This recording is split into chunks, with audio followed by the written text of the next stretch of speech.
உளுத்தம்பருப்பு வறுத்து எடுத்துக்கணும். காஞ்ச மிளகாய் வறுத்துக்கணும். இல்லை கொஞ்சம் ஆயில் லைட்டாக போட்டுட்டு இந்த பூண்டையும் வதக்கி எடுத்துக்கணும். புளியவும் லைட்டாக வதக்கி எடுத்துக்கணும்.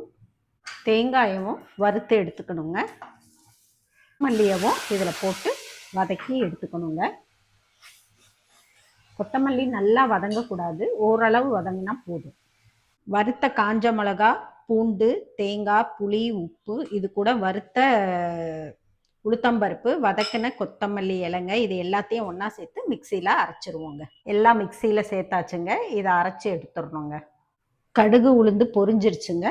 இது சட்னி மேலே போட்டுடலாங்க.